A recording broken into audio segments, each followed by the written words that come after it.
The morning my daughter Wren slid a glossy brochure for Whispering Pines Assisted. Living across my kitchen counter was the day I decided to finally reveal everything. Her brother Finley stood beside her, arms crossed, with that familiar look of patronizing concern they'd perfected over the last few years. "Mom, we've talked about this," Wren said, her manicured finger tapping on the brochure. "This place has everything you need: activities, medical care, and people to look after. You'd never have to worry about managing this big house alone anymore." Finley nodded in agreement.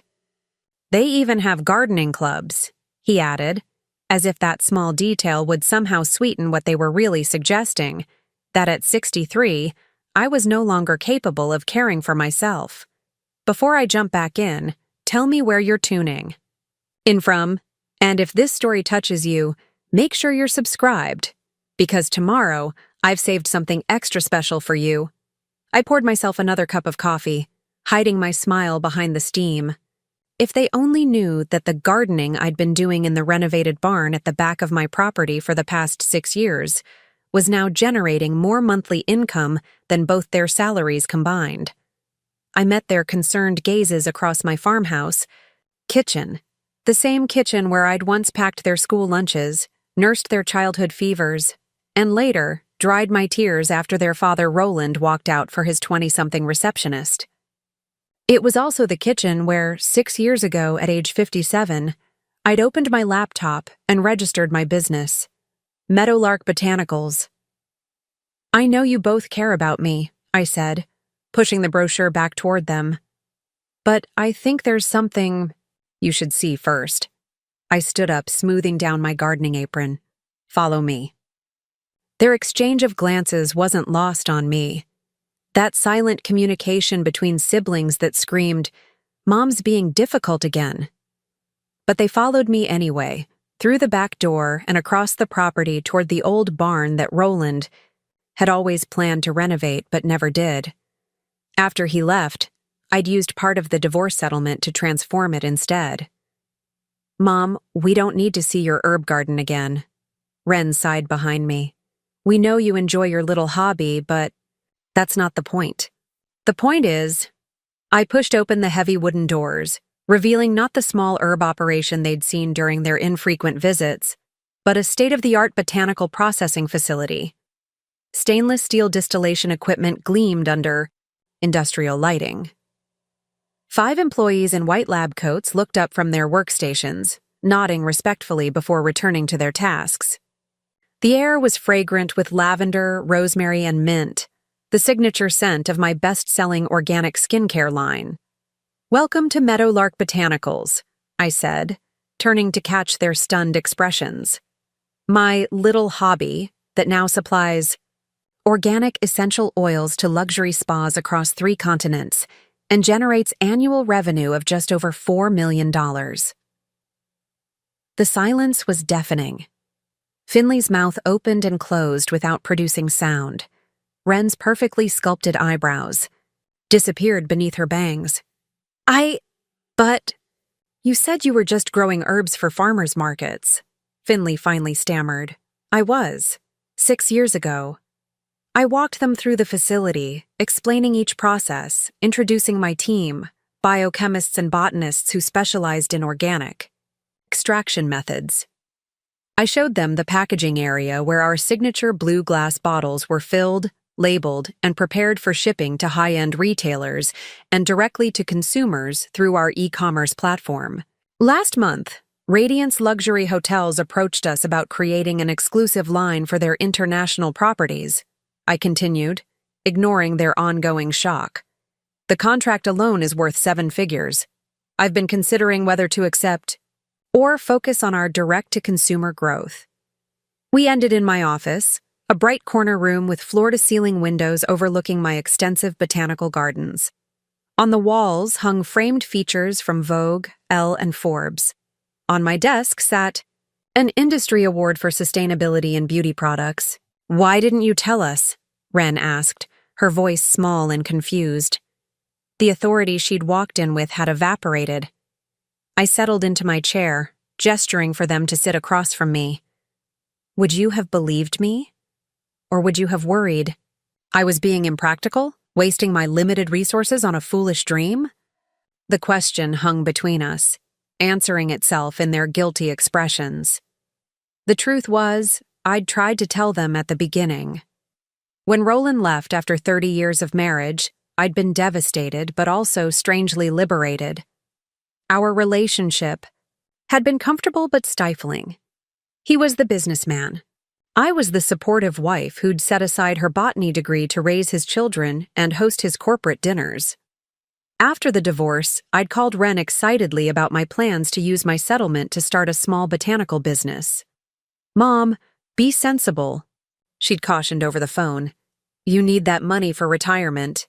Maybe take a gardening class at the community center instead." Finley had been even more blunt. "Dad always said you were terrible with money. This is exactly what he meant." So I stopped sharing my plans. I quietly registered my business, converted the barn, and planted my first commercial crop of lavender, rosemary, and chamomile.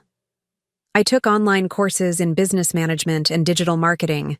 I worked 18-hour days, often falling asleep at my computer, learning through trial and error. The first year was brutal. I nearly went bankrupt twice. I developed arthritis in my hands from the constant harvesting and processing.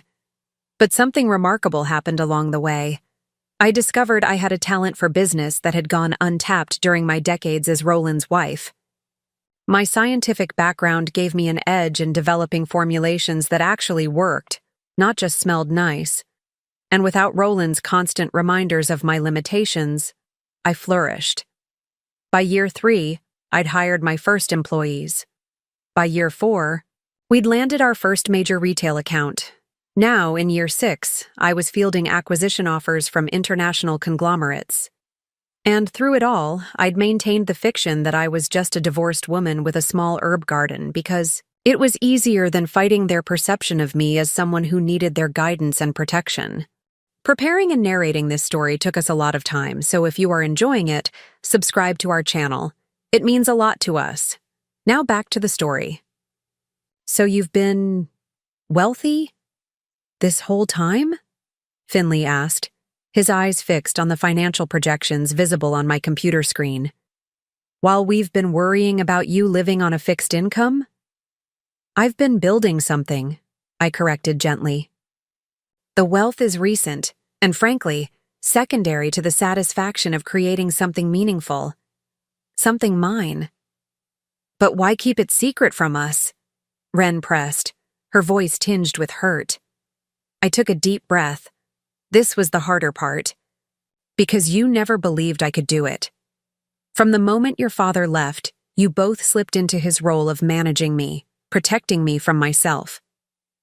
You meant well, but you never saw me. Nora Caldwell, the woman. Only your mother who suddenly needed guidance without your father's direction." They started to protest, but I held up my hand.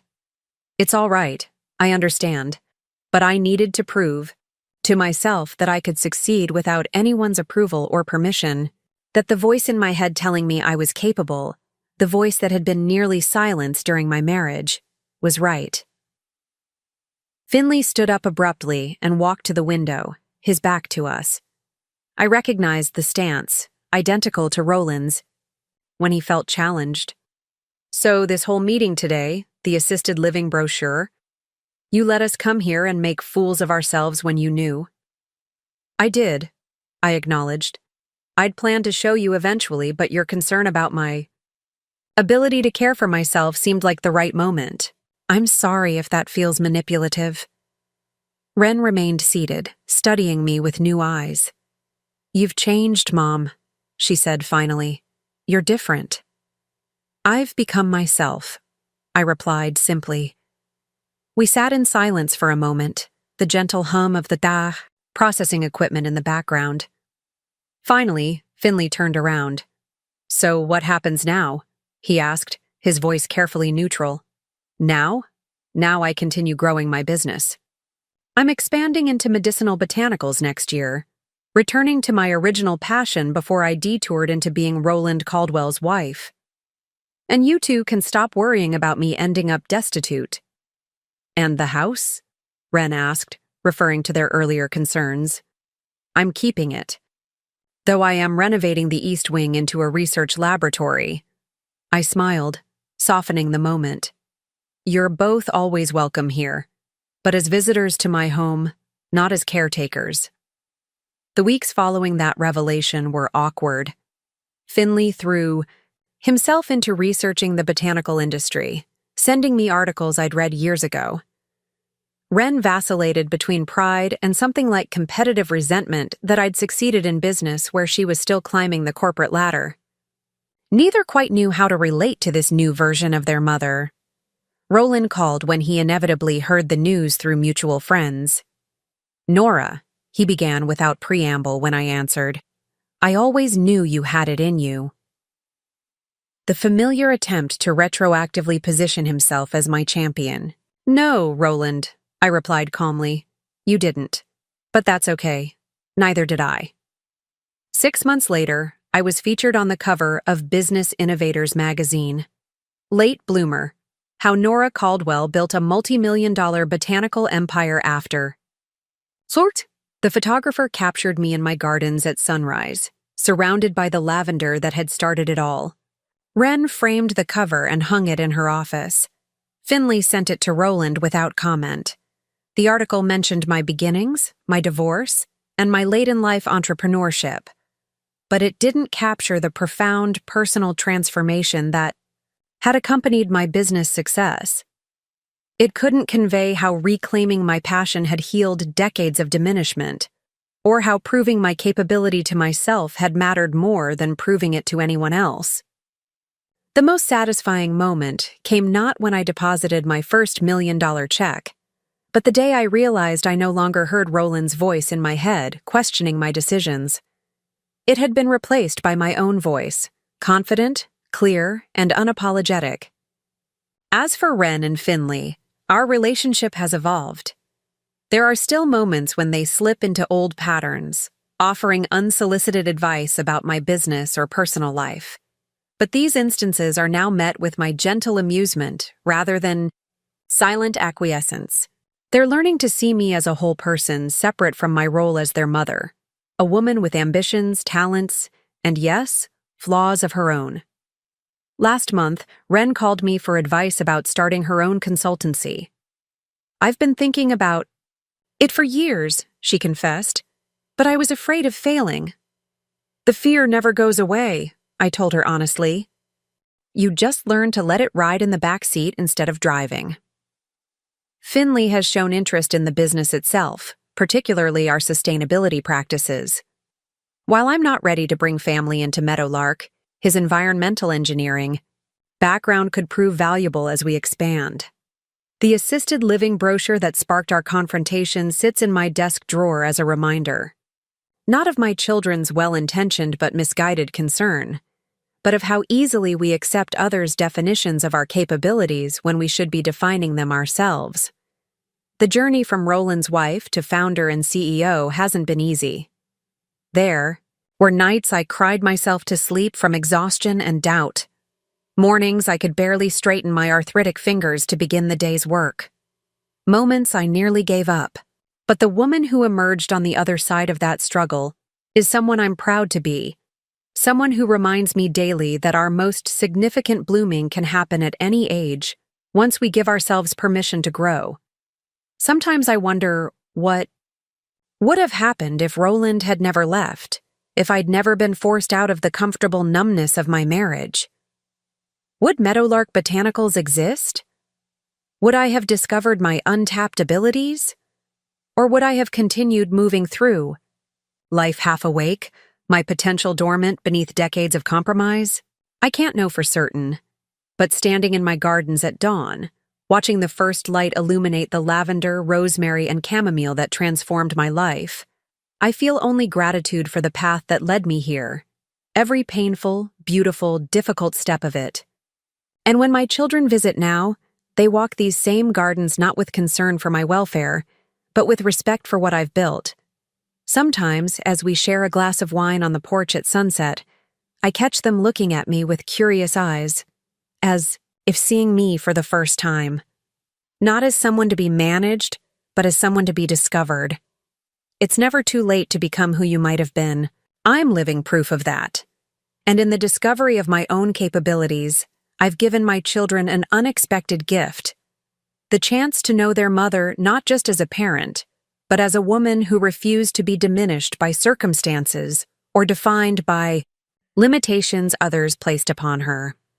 That revelation, more than any business success, may be my most meaningful legacy. The path that led me to that moment in my botanical empire wasn't straightforward. Few people realize that before becoming Nora Caldwell, entrepreneur and founder of Meadowlark Botanicals, I was Nora Ellison, the shy daughter of a small-town pharmacist. Growing up in Cedarbrook, my father's shop was my second classroom. While other girls played with dolls, I was measuring compounds and learning about the healing properties of plants. My father, with his wire-rimmed glasses perpetually sliding, down his nose would whisper, "Pay attention, Nora. Nature provides every cure we need. We just have to listen carefully." Those early lessons in botanical medicine formed the foundation of my passion, leading me to pursue a degree in botany and pharmaceutical science.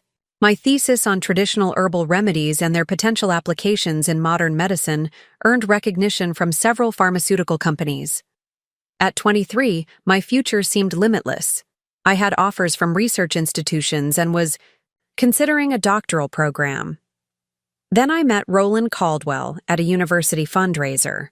Tall, confident, with piercing blue eyes and a charismatic laugh that commanded attention in any room. He was already making waves in commercial real estate development. When he focused his attention on me, the serious, bookish researcher, I was unprepared for the intensity of feeling that followed. "You understand plants better than people," he teased on our third date, as I enthusiastically explained a breakthrough in my research. "It's charming." That word, charming, should have been my first warning. My passion wasn't valued for its substance but tolerated as an endearing quirk. But I was too enamored to notice. We married 6 months later. I still remember my father's expression at our wedding, pride mixed with concern. "Don't lose yourself, Nora," he whispered as he gave me away. "You have too much to offer the world." But losing myself happened gradually, like erosion reshaping a coastline. First came the subtle suggestions that my research schedule was incompatible with supporting Roland's career. Then the not-so-subtle remarks about the importance of being present at business dinners with his clients. When I became pregnant with Finley just a year into our marriage, the decision seemed already made for me. I took a temporary leave from my research position. Temporary stretched into permanent. Finley was followed by Wren 2 years later. Roland's business expanded rapidly, requiring more networking, more entertaining, more of my time managing our growing domestic responsibilities. My botany books gathered dust on shelves, eventually migrating to boxes in the attic during one of our moves to progressively larger homes as Roland's success grew. "You're so lucky," Roland's colleagues' wives would tell me at dinner parties. "Most women would kill for this life." And materially speaking, they weren't wrong. Our Georgian colonial in Valmont Heights sat on 3 pristine acres. We had household help, luxury vehicles, vacations in exclusive resorts.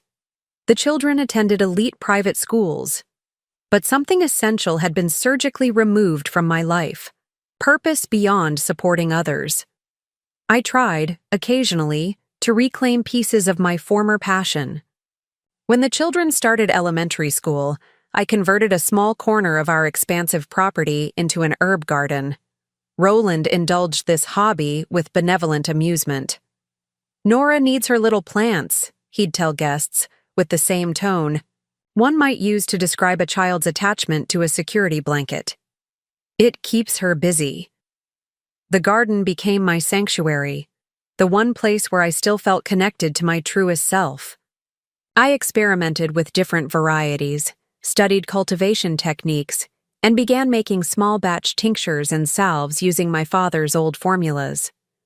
When he passed away during Wren's junior year of high school, I inherited his collection of botanical reference books and handwritten recipes dating back generations. "What are you going to do with all these dusty old books?" Roland asked as I carefully unpacked them in our home library. "Your father's remedies are charming antiques, but we have real medicine now." His dismissive laugh still echoes in my memory. But I kept the books, reading them late at night after everyone was asleep. Sometimes I'd cry silently over the yellowed pages, mourning not just my father, but the version of myself that had once had ambitions beyond being Roland Caldwell's perfectly curated wife. The children grew, absorbed their father's worldview by osmosis. Finley, following Roland's footsteps, went into commercial development with an environmental engineering background that made his projects more marketable. Wren pursued corporate law, specializing in mergers and acquisitions. Both viewed my interest in botany as an eccentric hobby, something to be tolerated but not taken seriously. "Mom's plants," they'd say with affectionate condescension when they came home for holidays. "At least it keeps her busy." The echo of their father's dismissal passed down like an heirloom. By our 30th anniversary, Roland and I had perfected the choreography of our marriage, a dance of comfortable distance, predictable rhythms, and unspoken compromises. I had become exactly what he needed: socially adept, emotionally supportive, intellectually unthreatening. My world had contracted to fit within the boundaries he'd established. Or so I thought. The day everything changed was ordinary in every respect.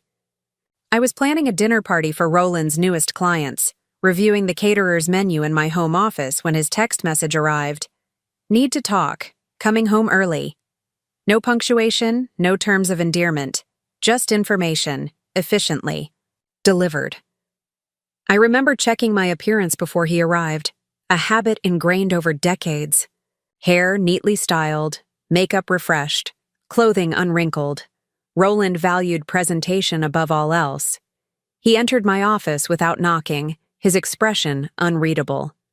"Nora," he said, settling into the chair across from my desk.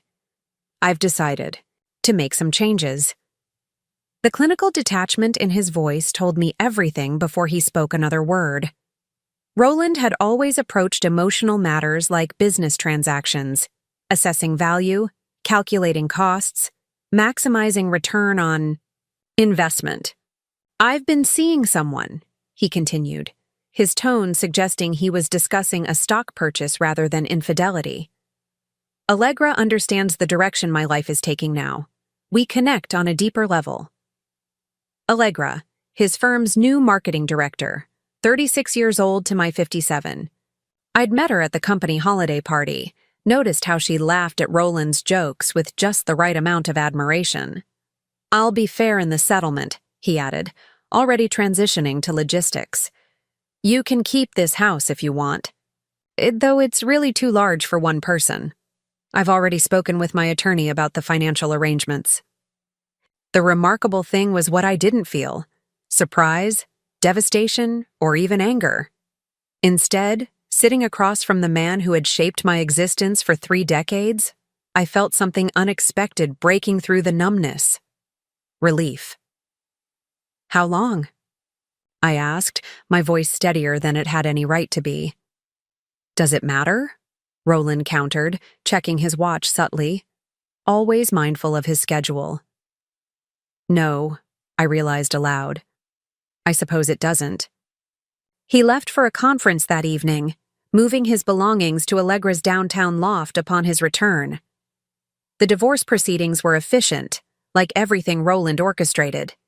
He was, as promised, financially generous, securing his image as the magnanimous ex-husband rather than the middle-aged cliché he had become.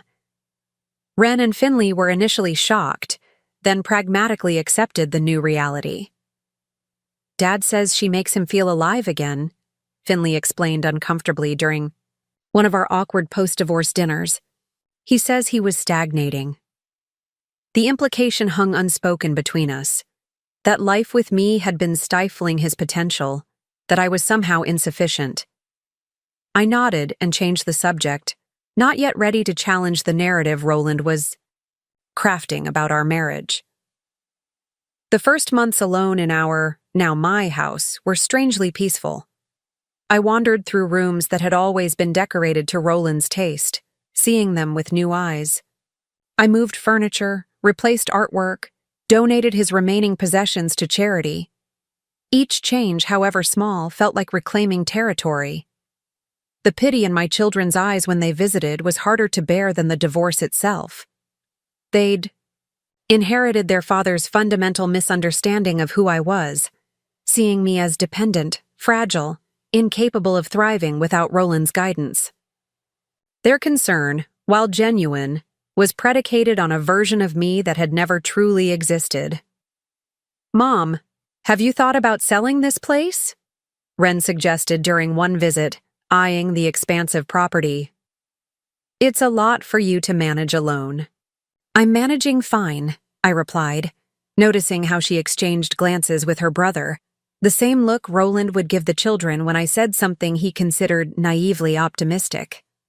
It was during these early days of unexpected freedom that I began to spend more time in my gardens. What had been a modest herb patch expanded as I reclaimed flower beds once dedicated to Roland's preferred ornamental displays.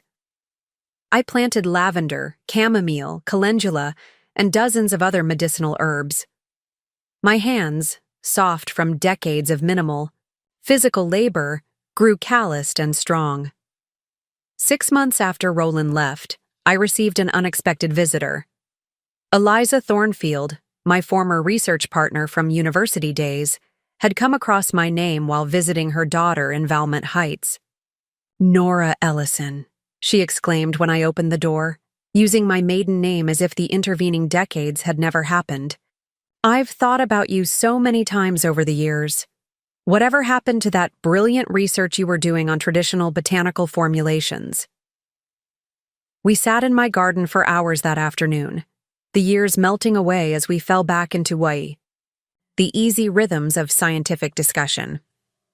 Eliza had gone on to found a research institute dedicated to integrating traditional plant medicine with contemporary healthcare approaches. "The field has evolved enormously," she explained, examining my herb garden with professional interest. "There's significant demand for evidence-based natural products now. The market for botanical pharmaceuticals and wellness products has exploded." As the sun set, casting long shadows across my expanding garden, Eliza made an offer that would change everything. "I'm supervising a research project on sustainable botanical production methods. We're looking for cultivation partners, people with both the knowledge and the land to grow specific medicinal varieties under controlled conditions. Would you be interested?"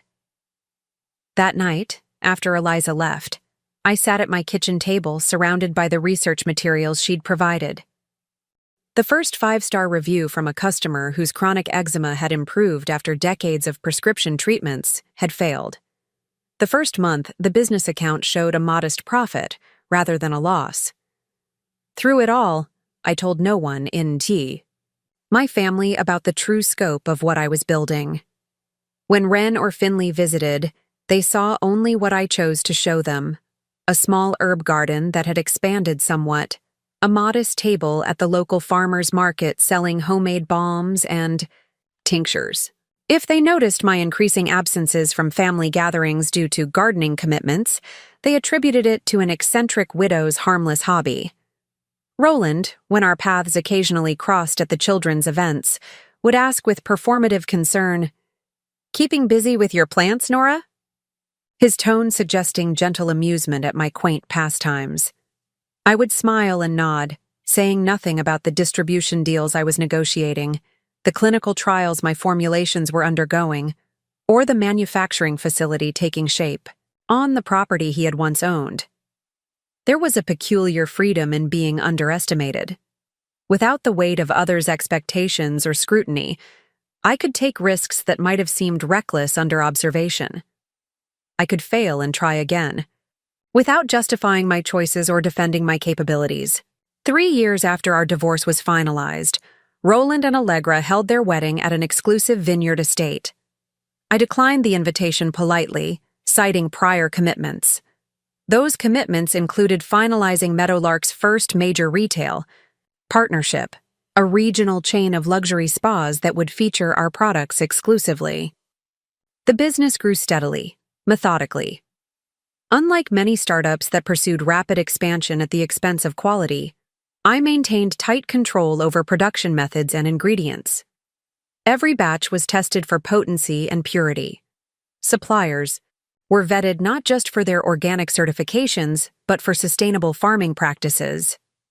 Packaging was selected for minimal environmental impact. This commitment to quality over volume meant higher price points but also higher margins and fiercely loyal customers. Word of mouth became our most effective advertising. Dermatologists began recommending our products for patients with sensitive skin. Wellness influencers featured our tinctures in their routines. Luxury hotels requested custom formulations for their spa services. By year 4, the barn had been expanded twice to accommodate growing production demands. The student workers had been replaced by full-time employees with backgrounds in biochemistry, herbalism, and sustainable agriculture.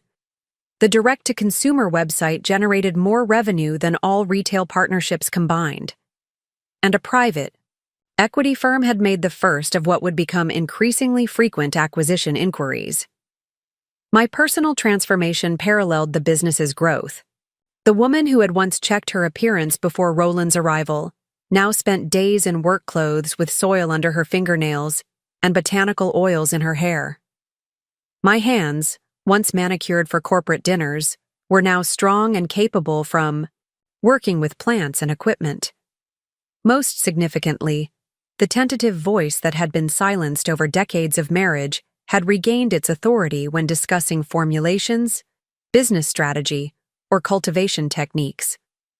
Imara, who had graduated and joined Meadowlark full-time as marketing director, observed this evolution with characteristic directness.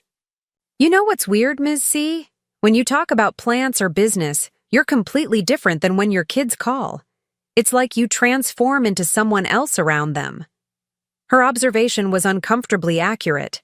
Around Wren and Finley, I slipped back into the role they expected. Slightly helpless, moderately capable, but ultimately dependent on their guidance. It was easier than challenging their perception of me, easier than explaining why I'd hidden my success from them. "It's complicated," I told Imara.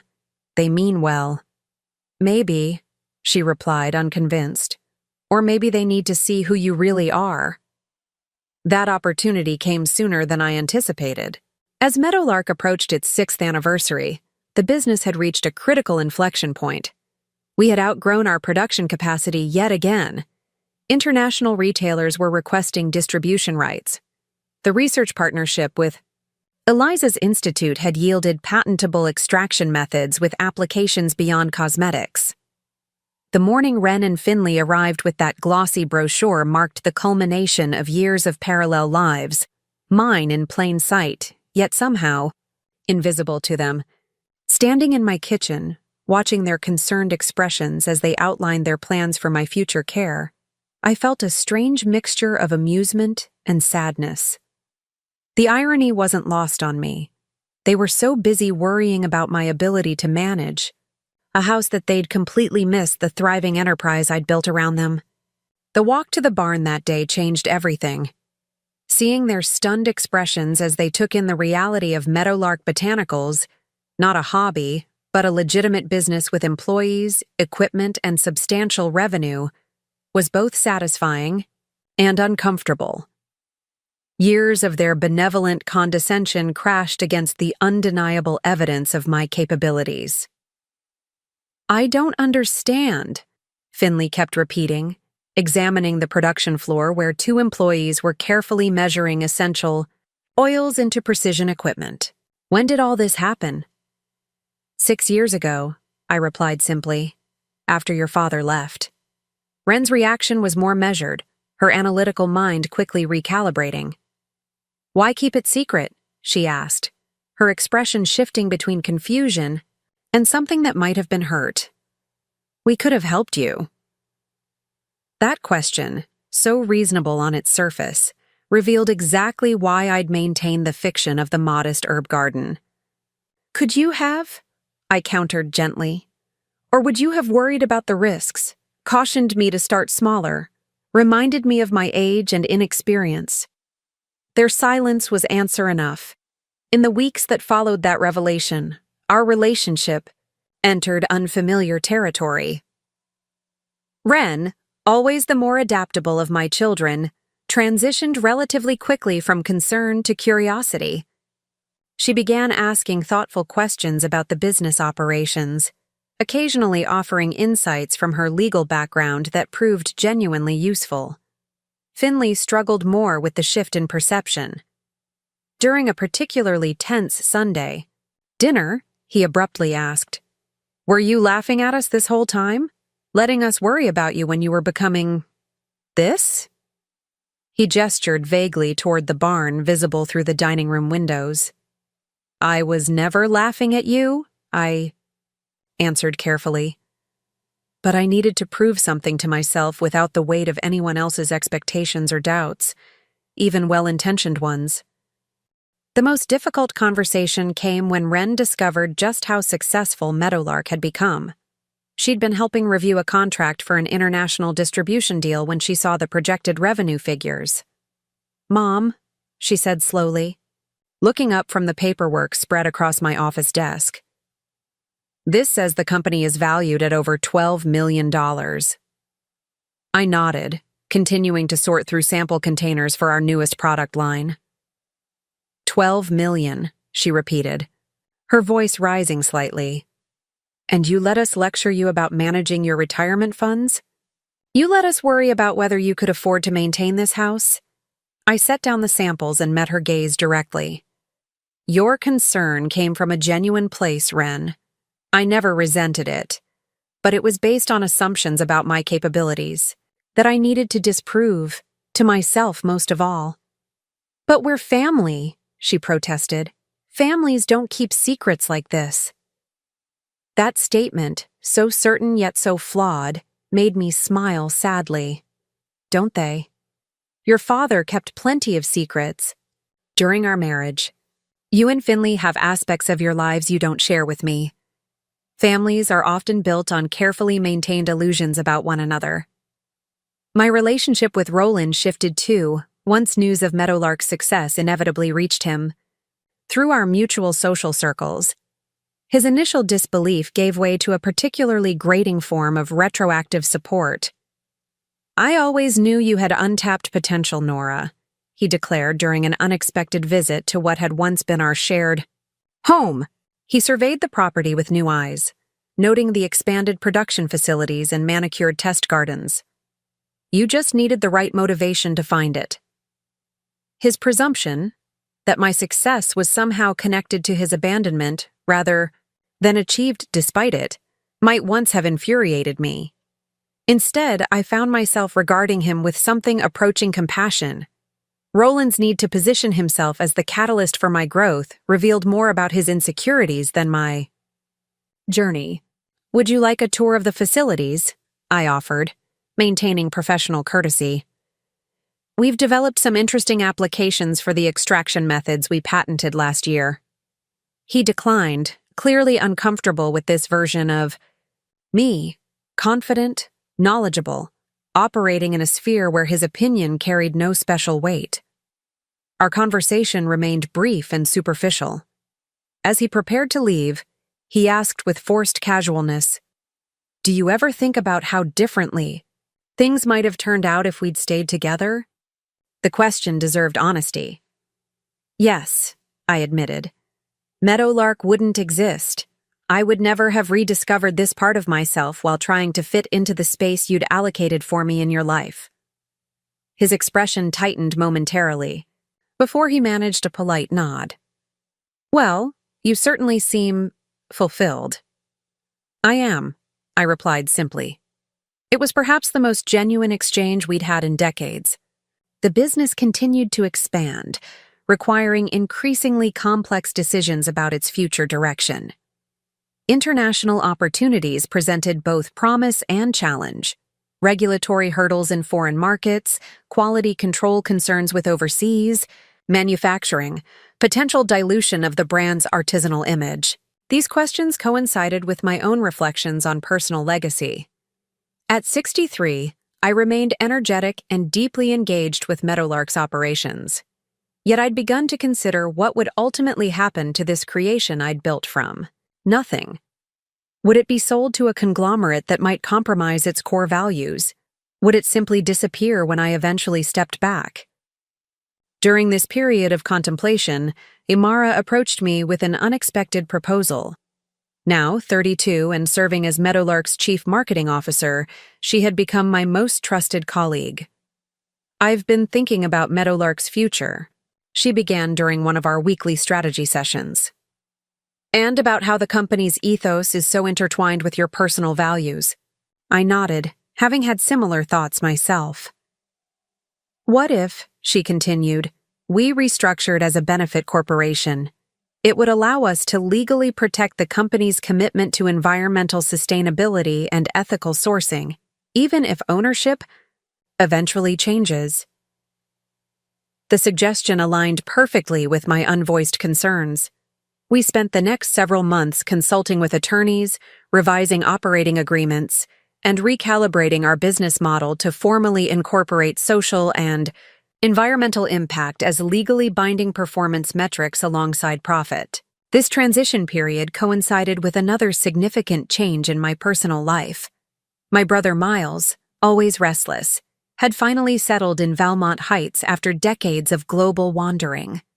At 67, his energy remained undiminished, though health issues had convinced him to establish a home base closer to family. Miles had always understood me in ways others didn't. During my marriage, he'd been the only one who occasionally asked, "Are you happy, Nori?" rather than assuming domestic stability equated to fulfillment. Now, as he became a more regular presence in my life, he offered perspectives that challenged my thinking in productive ways.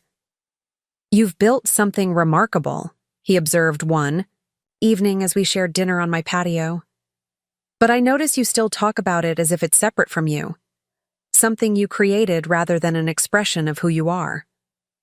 I considered his observation, rolling a stem of lavender between my fingers.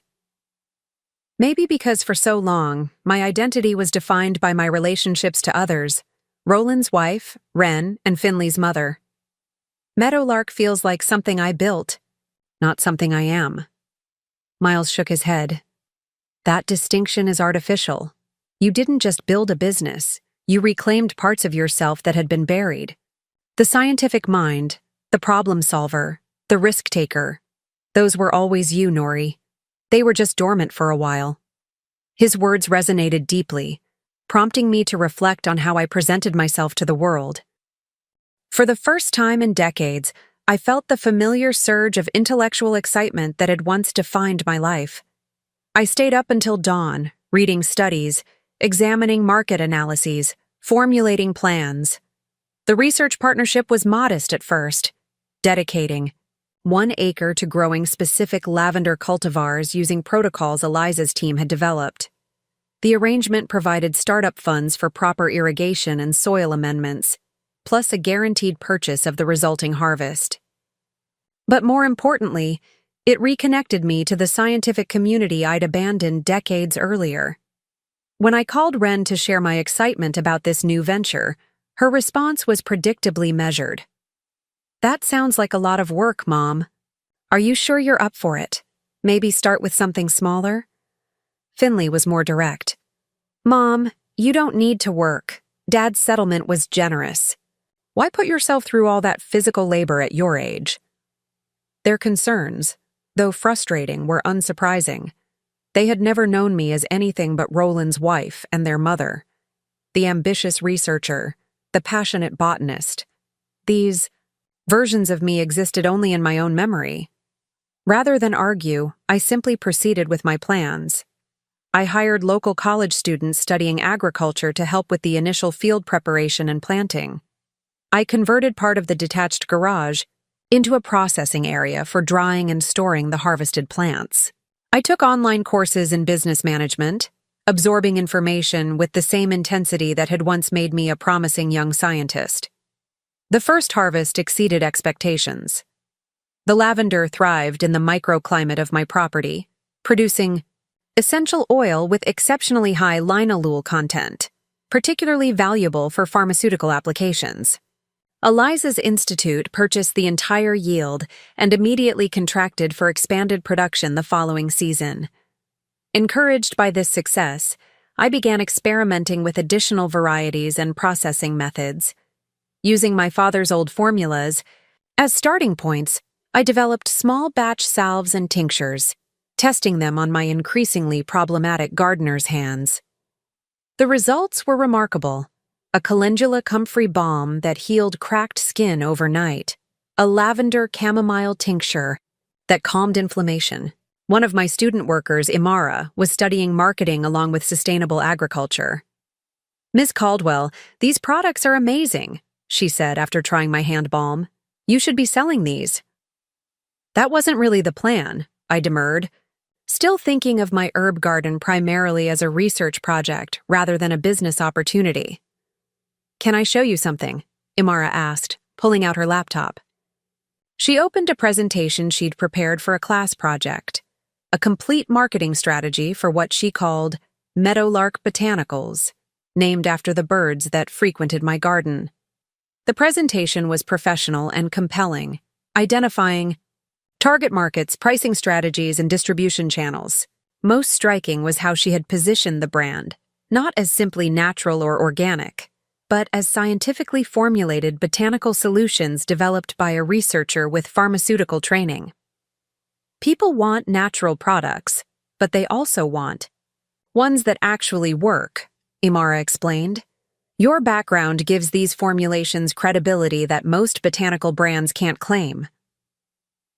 That night, I sat at my kitchen table once again at a crossroads. Expanding from research partner to business owner would require significant investment. Renovating the barn into a proper processing facility, obtaining necessary certifications, developing branded packaging, building an online presence. At 58, was I prepared to take such a risk? I found myself doing something I hadn't done in years, calling my younger brother, Miles. Unlike me, Miles had never followed the conventional path. He'd started and sold several businesses, traveled extensively, and maintained a refreshing disregard for societal expectations. "Nori," he said, using my childhood nickname when he answered my call. "Twice in 1 year. To what do I owe this honor?" I explained my situation, the research partnership, Imara's proposal, my hesitation about taking such a significant risk at my age. Miles laughed that infectious laugh that had always both irritated and delighted me. "Nori, when exactly did you start believing you were old?" he asked. "Was there a specific birthday when you decided your life was winding down rather than ramping up?" His question struck me like a physical blow. When had I internalized the idea that my productive years were behind me? Was it Roland's subtle messaging over decades? The youth-obsessed culture around us? My own acquiescence to diminished expectations? "The way I see it," Miles continued when I didn't immediately respond, "you've got at least 25 good years ahead. Maybe more, given how Dad lived to 92 sharp as a tack. So the question isn't whether you're too old to start something new. The question is, what do you want to do with those 25 years? That conversation became my North Star in moments of doubt over the years that followed. Whenever fear crept in, whenever the enormity of building a business from scratch seemed overwhelming, I would return to that essential question. What did I want to do with my remaining time? The answer, I discovered, was that I wanted to reclaim the path I'd abandoned, not just as a botanical researcher, but as someone who created tangible value in the world, someone whose work existed independently of her relationships to others, someone who could look in the mirror and recognize herself again. With newfound clarity, I took the settlement money Roland had provided, intended to maintain me in comfortable dependency, and invested it in myself. I registered Meadowlark Botanicals as an official business. I hired an architect to redesign the barn into a production facility that would meet FDA standards for cosmetic manufacturing. I worked with a lawyer to patent my most promising formulations. Each step required learning new skills, navigating unfamiliar territory. There were mistakes and setbacks. The first production run of my lavender chamomile tincture developed discoloration due to improper bottling. The initial website crashed during a promotional launch. An early retail partner went bankrupt, owing thousands in unpaid invoices. But there were triumphs too. The first time I saw my products professionally packaged with the Meadowlark logo, a stylized bird in flight above a lavender sprig. In professional contexts, I had grown comfortable with my expertise and authority. But in personal relationships, particularly with my children, I still sometimes slipped into patterns of deference and accommodation that no longer fit who I'd become. Addressing these ingrained habits became my next challenge. When Finley called to help me with tax planning, suggesting strategies I'd already implemented years earlier, I gently corrected his assumptions rather than nodding along. When Wren expressed concern about my travel schedule for international business meetings, I thanked her for her consideration but maintained my plans. These small assertions of independence were met with varying degrees of adjustment from my children. Finley initially bristled, interpreting my self-sufficiency as rejection of his assistance. Wren adapted more quickly, gradually shifting from protective concern to collegial respect. The most profound change came at Finley's 40th birthday celebration. Gathered with extended family at an upscale restaurant, conversation inevitably turned to career accomplishments and challenges. In previous years, I would have remained largely silent during these discussions, offering only supportive comments about others' achievements. This time, when Roland's new wife Allegra asked what I'd been doing with myself since the divorce, I responded honestly. Building Meadowlark botanicals from concept to international distribution, I said simply. We're finalizing our third patent application next month and launching in Scandinavian markets this fall. The table fell momentarily silent. Roland cleared his throat uncomfortably, but what surprised me most was Finley's response. Mom's products are exceptional, he said, directing his comments to the table at large. My firm's been looking at incorporating more sustainable suppliers, and Meadowlark's environmental protocols are industry-leading. He turned to me with genuine curiosity. Would you be open to consulting with our procurement team about implementing similar standards? That moment, being recognized for my professional knowledge by my son in a public setting, marked a subtle but significant shift in our family dynamics. For perhaps the first time, Finley saw me not just as his mother, but as someone with valuable expertise in her own right. The following months brought increasing alignment between my personal and professional identities. I began accepting speaking engagements at industry conferences, sharing Meadowlark's approaches to sustainable cultivation and ethical business practices. After decades of supporting Roland at corporate functions, I found myself at the center of professional networks where my knowledge and experience were the currency that mattered. Wren attended one of these conferences, slipping into the back of the hall during my presentation on integrating traditional botanical knowledge with modern extraction technologies. Watching her expression as the audience engaged with my ideas, asking thoughtful questions, noting key points, treating me with evident respect, I realized she was seeing dimensions of me she'd never witnessed before. You're really good at this, she commented afterward as we shared coffee in the hotel lobby. You seem so authoritative. I've always been knowledgeable about plants, I reminded her gently. That didn't start with Meadowlark. She nodded slowly. I know that intellectually, but I think I only ever saw glimpses of that side of you growing up. Around Dad, you were different, more hesitant. Her observation was accurate, but incomplete. It wasn't just around your father, I clarified. It was the role I thought I needed to play in our family. The supportive wife, the nurturing mother, Those aspects were real too, but they weren't the entirety of who I am. Ren considered this, stirring her coffee thoughtfully. I'm trying to imagine what you might have become if you hadn't put your career aside when you married Dad. The question held no recrimination, just genuine curiosity. I'd probably have continued in research, I admitted. Perhaps developed pharmaceutical applications for traditional botanical remedies. Not so different from what I'm doing now, just through a different path. Do you regret it? She asked, her expression suddenly vulnerable. The years you spent focused on us instead of your career? The question deserved careful consideration. Did I regret the choices that had shaped my life's trajectory? The delayed fulfillment of my professional potential? The years spent subordinating my ambitions to others' expectations? I regret accepting the false choice between family and personal fulfillment, I answered finally. I regret believing that maternal devotion required professional surrender. But I never regret the time invested in you and Finley. I just wish I'd shown you a more complete version of myself along the way. As Meadowlark approached its 7th anniversary, the business faced its most significant opportunity yet.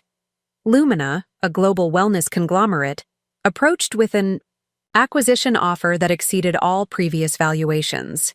Their proposal included maintaining the existing management team, preserving our benefit corporation status, and investing substantially in our research division.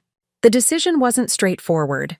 Selling would provide financial security beyond anything I'd imagined possible when starting the business. It would allow me to step back from day-to-day operations while ensuring Meadowlark's continued growth. Yet I hesitated, uncertain whether the company's core values could truly be maintained within a larger corporate structure. Rather than making this decision alone, I convened a meeting of key stakeholders, my executive team, including Imara, representatives from our sustainable farming partners, and somewhat unexpectedly, Ren, whose legal expertise in corporate structuring had proved increasingly valuable to Meadowlark. The offer is exceptional from a financial perspective, Ren acknowledged after reviewing the terms. But I'm concerned about the governance provisions. Even with the benefit corporation protections, Lumina would have significant influence over strategic direction. Imara nodded in agreement. Our brand identity is intimately tied to our independence and authenticity. Being absorbed into a conglomerate, however well-intentioned, risks undermining that. The discussion continued for hours, weighing various perspectives and exploring alternative approaches. Eventually, a different path emerged, one I hadn't previously considered. What if, Ren suggested, instead of selling to Lumina, we restructured? As a privately held company with an employee ownership component, we could create a trust to maintain controlling interest, ensuring the company's mission remains protected while allowing employees to build equity. This approach resonated deeply. It would preserve Meadowlark's independence while creating mechanisms for continuity beyond my personal involvement. It recognized the contributions of the team that had helped build the company while formalizing our commitment to the values that had guided its development. Implementing this restructuring required months of legal work and financial modeling. Throughout the process, I found myself increasingly relying on Ren's expertise. Our professional collaboration deepened our personal relationship in unexpected ways, establishing a new dimension of mutual respect and understanding. During one late-night session finalizing the employee ownership documents, Ren looked up from her laptop with an expression of sudden insight. You know what I just realized? This is the first time in my life I've actually worked with you. Not as your daughter, but as a professional colleague. The observation captured something essential about our evolving relationship. Does that feel strange? I asked. Not strange, she considered. Illuminating. I'm seeing aspects of you I never knew existed. She paused, choosing her next words carefully. Growing up, I always thought of you primarily in relation to us. To me, Finley, and Dad. Your identity seemed derivative somehow. Which sounds terrible now that I say it aloud. It's not terrible, I assured her. It's how children naturally perceive their parents. And to be fair, I presented myself that way for many years. But you were always this person too, she said, gesturing to the business documentation spread across the table. The strategist, the innovator, the botanical expert. I just never saw it clearly. Her recognition, so long in coming yet so meaningful in its arrival, felt like the closing of a circle. The daughter who had once pitied my perceived limitations now acknowledged the fullness of who I was and always had been. The restructuring was finalized on Meadowlark's 7th anniversary. Rather than the quiet celebration I'd initially planned, we organized an event that brought together everyone who had contributed to the company's success: employees, farming partners, research collaborators, and family members. Standing before this assembled community, I found myself reflecting on the journey that had brought me to this moment. Meadowlark began as an act of reclamation, I told them, a way of reconnecting with parts of myself that had been set aside for too long. What started as personal healing has grown into something that creates value for all of us: sustainable livelihoods, ethical products, and hopefully, a model for how business can honor both people and planet. As I concluded my remarks and raised a glass in toast, my gaze found Wren and Finley standing together near the back of the room. Their expressions held something I'd spent decades without fully realizing I needed. Not just love or pride, but genuine recognition of who I was in my totality. The celebration continued well into the evening. As guests began to depart, Roland unexpectedly appeared, Allegra conspicuously absent. He approached somewhat hesitantly, surveying the transformed barn with its elegant botanical displays and sophisticated production facilities. "Nora," he began, seeming uncharacteristically uncertain, "I wanted to congratulate you. What you've built here is truly remarkable." "Thank you," I replied simply, neither seeking nor requiring his validation, but accepting it nonetheless. He hesitated, then added, "I've been thinking about what you said, about how Meadowlark wouldn't have existed if we'd stayed together, about how you wouldn't have discovered this part of yourself." I nodded, waiting for him to continue. "I wonder," he said quietly, "how many parts of myself I might have discovered if I'd been brave enough to look beyond the narrow definition of success I was pursuing." The admission, vulnerable in a way Roland rarely allowed himself to be, caught me off guard. For a brief moment, I glimpsed the young man I'd fallen in love with decades earlier, before ambition and convention had calcified his perspective. "It's never too late to ask different questions of yourself," I offered, neither accusatory nor comforting, simply stating what I'd learned through experience. He nodded, a wistful expression crossing his features. "Perhaps, though some realizations come with the weight of what might have been." He straightened, composure returning. "In any case, I wanted you to know I recognize what you've accomplished here. It's extraordinary." As he turned to leave, I felt no triumph or vindication, only a quiet acknowledgement that our shared history had shaped both of us in ways neither could have anticipated. The pain of his betrayal had ultimately catalyzed my transformation, just as my success now prompted his reflection. That evening, after all the guests had departed, I walked alone through the gardens that had become Meadowlark's living laboratory. The summer air was heavy with the scent of lavender and mint. Twilight softened the landscape, blurring the boundaries between cultivated beds and wild meadow beyond. Standing among plants that had accompanied humanity's journey for thousands of years, healing, nourishing, connecting us to Earth's cycles, I felt a profound sense of place and purpose. At 63, I had finally found my way back to the path I'd once abandoned, though by routes I could never have predicted. The restructuring of Meadowlark Botanicals marked a turning point, not just for the business, but for my sense of personal legacy. With the employee ownership trust in place and daily operations running smoothly under our executive team's guidance, I found myself with something I hadn't experienced in decades: space to contemplate what might come next. At 64, I wasn't remotely interested in traditional retirement, but I did feel a growing desire to focus on aspects of botanical research that had been necessarily sidelined during Meadowlark's rapid growth phase. One crisp autumn morning, I sat with Imara in my office reviewing quarterly projections. The windows were open, carrying the earthy scent of the harvest season across my desk. Sales had exceeded expectations for the third consecutive quarter. Our Scandinavian expansion was proceeding smoothly, and employee retention remained remarkably high compared to industry standards. "We've established a solid foundation," Imara observed, closing her laptop with a satisfied smile. "The systems you've put in place are working beautifully." "We've established," I corrected gently. What had begun as occasional legal consultation evolved into regular strategic contributions. She maintained her independent law practice, but increasingly focused on clients in the sustainable business sector, often referring to principles she'd observed at Meadowlark. "Your benefit corporation structure has become something of a model case," she informed me during one of our now regular lunch meetings. "I've had 3 clients this month specifically request similar governance approaches. These parallel evolutions in my children's professional lives brought me quiet satisfaction.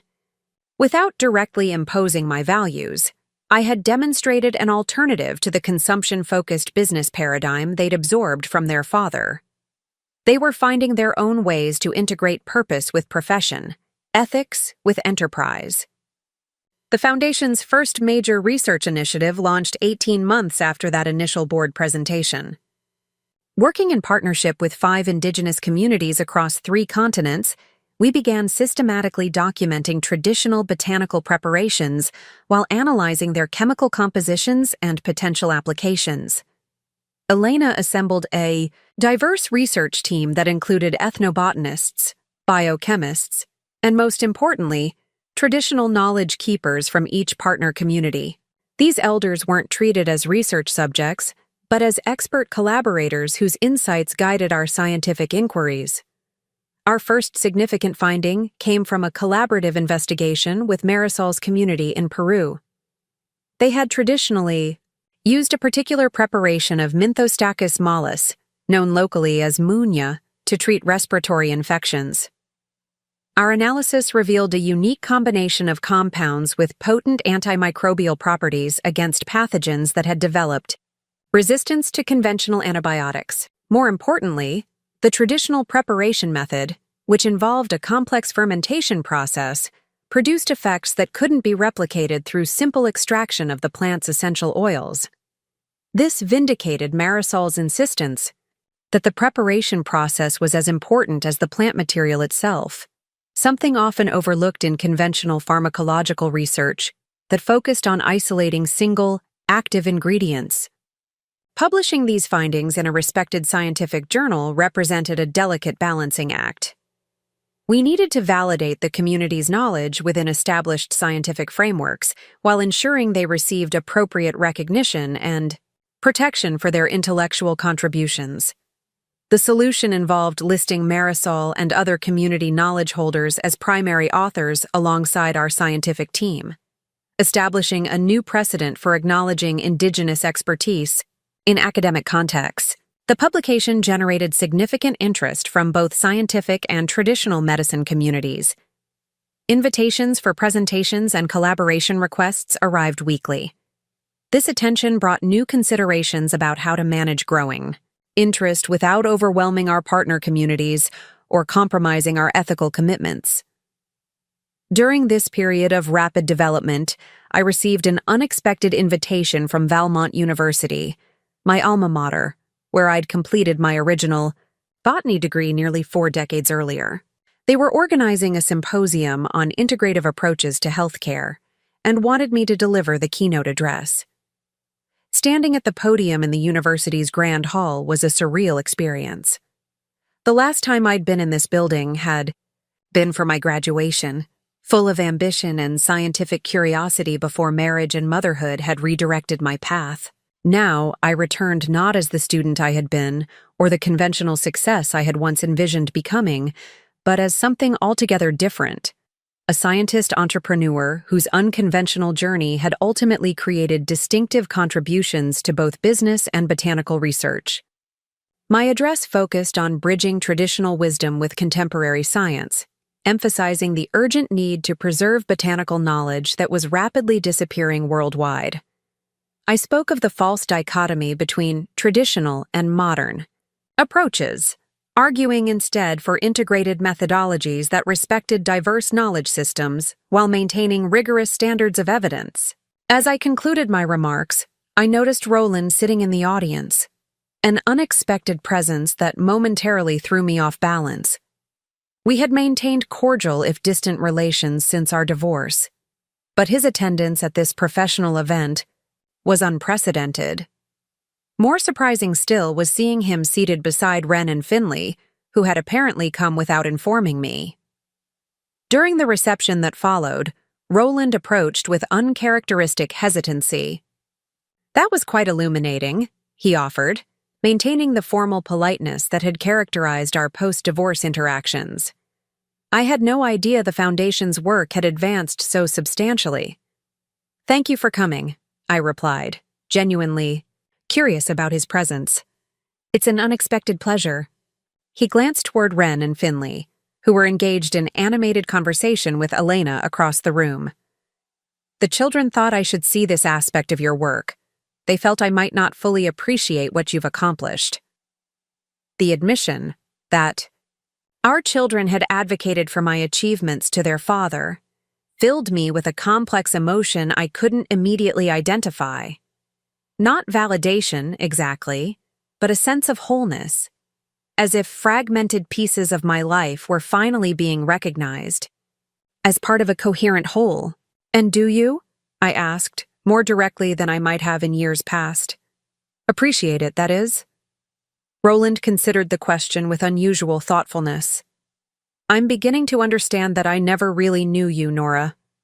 Or perhaps more accurately, I never allowed myself to know the entirety of who you were." He paused, choosing his next words carefully. "That was my loss, as it turns out."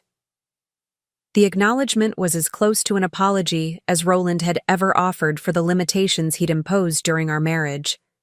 Coming from someone constitutionally averse to admitting error, it represented significant personal growth. I accepted it as such, neither minimizing its importance nor overinvesting it with meaning it didn't possess. We all had different futures available to us than the ones we initially imagined, I replied finally. "I'm grateful to have found mine, even if the path was circuitous." As Roland moved away to greet an acquaintance, Wren appeared at my side. "That looked intense," she observed. "Are you okay?" "More than okay," I assured her. "Just processing. The strangeness of having all these separate parts of my life in one room." She nodded, understanding. "That's why we wanted Dad to come. He's only ever seen fragments of who you are. We thought he should witness the whole." Her deliberate effort to ensure I was seen completely, not just as his ex-wife or her mother, but as the accomplished professional in my own right, touched me deeply. It reflected how thoroughly our relationship had evolved from her earlier perception of me as someone needing protection to recognition of my full capabilities. The symposium concluded with unexpected recognition. The university announced the establishment of the Nora Caldwell Fellowship for Integrative Botanical Research.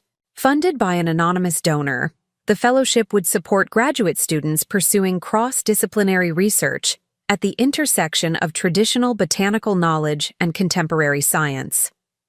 I later learned the anonymous donor was actually a consortium led by Wren and Finley, who had organized contributions from various supporters, including, surprisingly, Roland himself. This collaboration between all the significant people from my personal history to advance my professional legacy felt like the closing of an important circle. As the Foundation's work expanded, I found myself increasingly focused on educational, initiatives that would ensure botanical knowledge transmission to future generations. We developed curricula that brought traditional knowledge keepers into classroom settings, created hands-on learning programs that taught sustainable harvesting practices, and established scholarship programs for Indigenous students pursuing scientific education.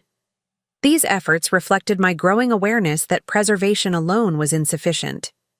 For traditional botanical wisdom to remain vital, it needed active practitioners who could adapt ancient knowledge to contemporary contexts while maintaining its essential integrity.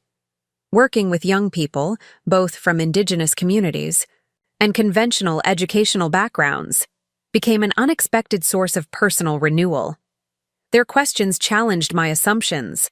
Their technological fluency complemented my experiential knowledge, and their enthusiasm reminded me daily of why this work mattered. Zuri, a particularly promising researcher who had joined us from the Rhodes Botanical Institute, captured this intergenerational exchange perfectly during a field expedition to Madagascar. As we worked alongside local healers documenting preparation, methods for a complex analgesic formulation, she observed, "This is the true meaning of sustainable. Knowledge that sustains itself across generations by remaining both relevant and reverent." Meadowlark has never been a solo endeavor, even if it began that way. She acknowledged this with a nod, then fixed me with that perceptive gaze that had made her such an effective marketing strategist. "You're thinking about stepping back, aren't you?" "Not stepping back," I clarified. "Stepping sideways. There's research I've wanted to pursue for years, traditional formulations with potential applications beyond cosmetics and wellness. With the company stable, it feels like the right time to explore those possibilities." What I didn't articulate fully, even to Imara, was the persistent feeling that my work with Meadowlark remained somehow incomplete. We had created exceptional products, built a thriving business with strong ethical foundations, and established new standards for sustainability in our industry. Yet something essential still called to me, the original scientific curiosity that had driven my earliest studies in botanical medicine. The seed of this new direction had been planted months earlier during a conversation with Dr. Elena Morales, a renowned ethnobotanist who had consulted on several of Meadowlark's formulations. Over dinner following an industry conference, Elena had shared stories of her recent fieldwork in the high mountain villages of Peru. "These communities have been using botanical preparations for centuries," she explained, her eyes bright with enthusiasm. "What fascinates me is how precisely their traditional applications align with what we're now discovering about specific plant compounds through modern analytical methods." "The original researchers," I commented, thinking of my father's dog-eared notebooks filled with careful observations of plant effects. Elena nodded. "Exactly. But this knowledge is disappearing rapidly as younger generations move to urban areas, and traditional healers pass away without transmitting their expertise. There's an urgent need to document these practices before they're lost entirely." Something in her words resonated deeply with me, connecting to both my scientific background and my personal journey of reclamation. How many other forms of wisdom were being lost because they existed outside conventional channels of valuation? How many potential healing modalities remained unexplored because they originated from traditions deemed irrelevant in our hyper-medicalized approach to health? These questions lingered in my mind, gradually coalescing into the outline of a new project, one that would honor traditional botanical knowledge while subjecting it to rigorous scientific evaluation. Not to commodify these traditions, but to validate and preserve them on their own terms while potentially making their benefits more widely accessible. 3 weeks after my conversation with Imara, I presented a proposal to Meadowlark's board of directors. The Botanical Heritage Initiative, I called it, a research foundation that would partner with Indigenous communities to document traditional plant knowledge, conduct scientific analyses of botanical preparations, and develop educational resources to ensure these practices weren't lost to history. The foundation would operate as a nonprofit affiliate of Meadowlark, I explained, displaying slides that outlined governance structures, funding mechanisms, and research protocols.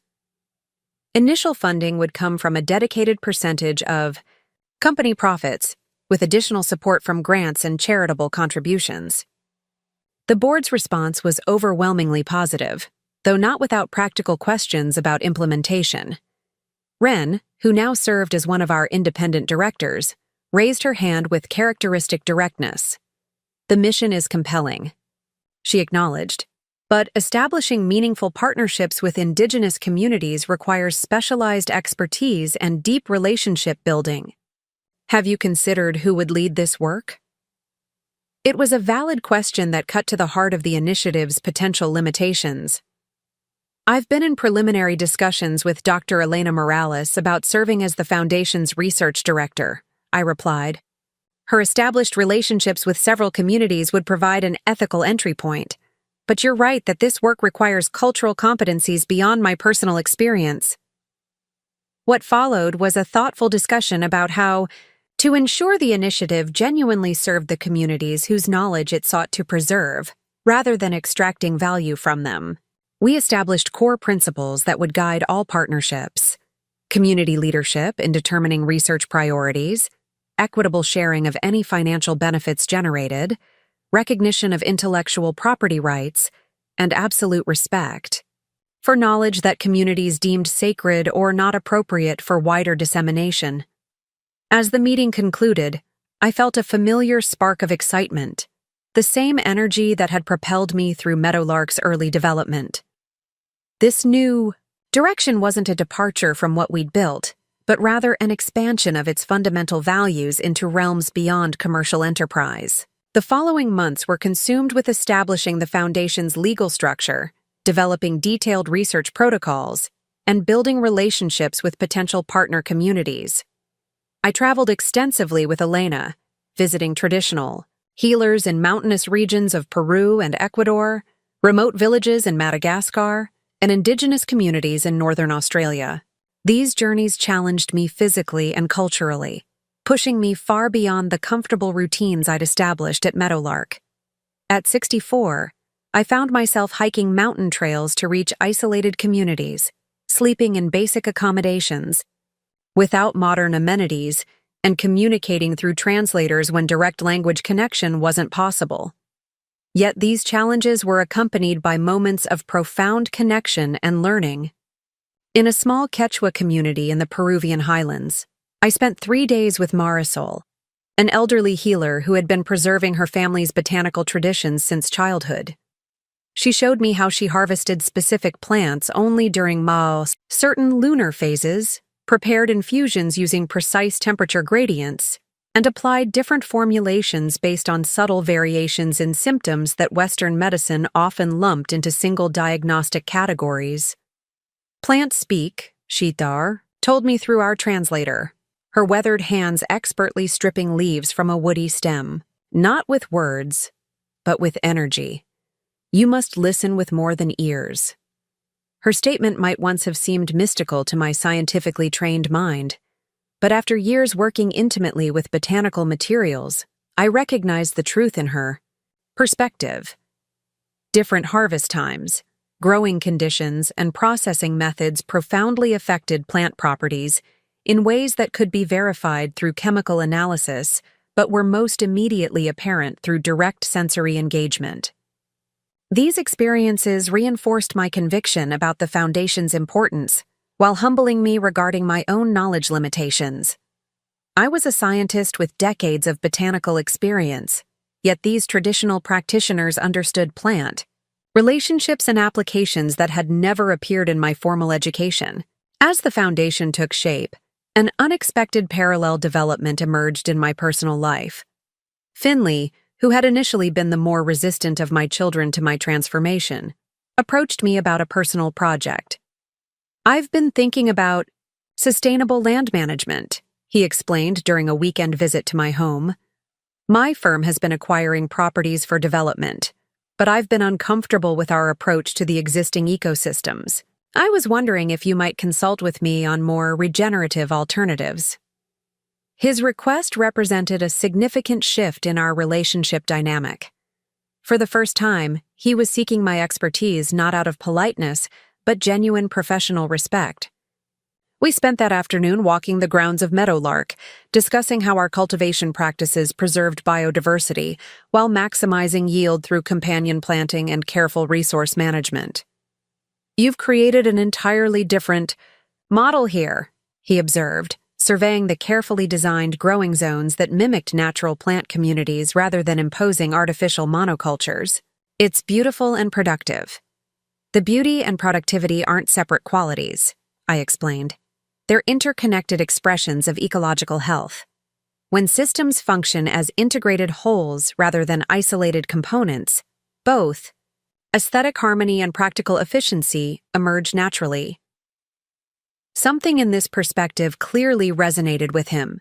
In the months that followed, he began incorporating similar principles into his development projects, preserving existing green spaces and designing buildings that worked with natural landscapes rather than imposing upon them.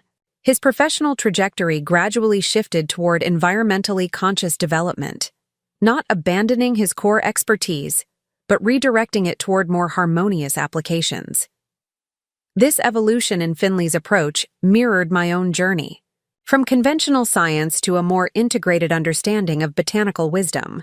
We were both learning to honor traditional knowledge while applying it to contemporary challenges.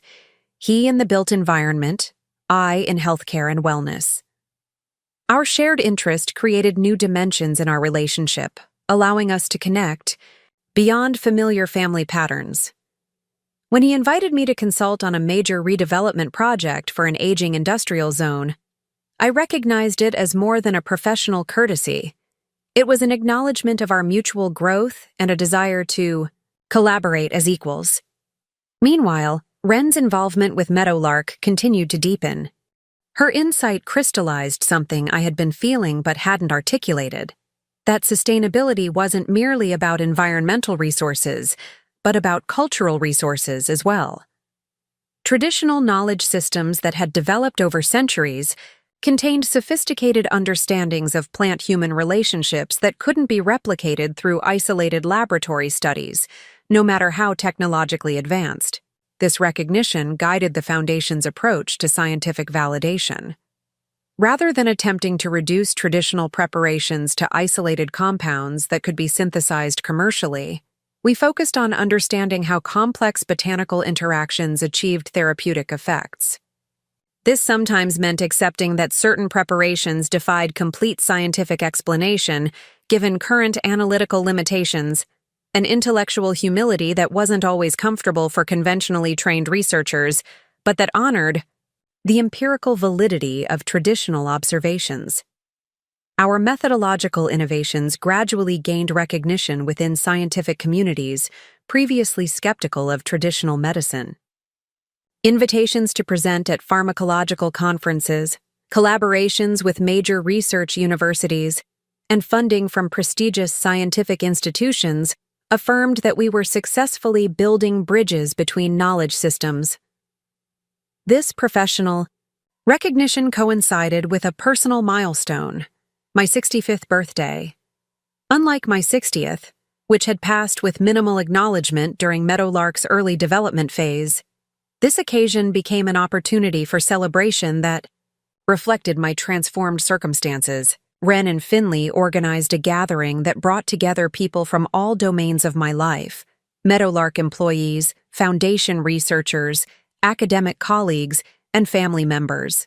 The venue was the botanical gardens where I'd taken refuge during the painful early days after Roland's departure, a location that symbolized both my lowest point and the beginning of my renewal.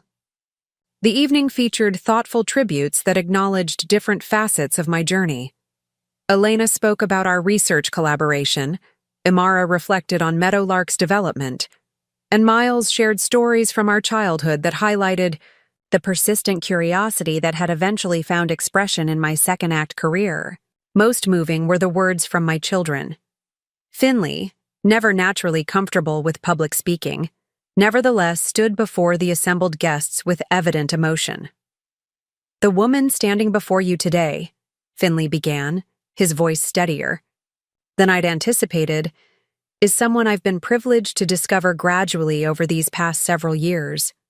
Growing up, I knew her as simply Mom, the person who made our lunches, attended our school events, and kept our lives running smoothly.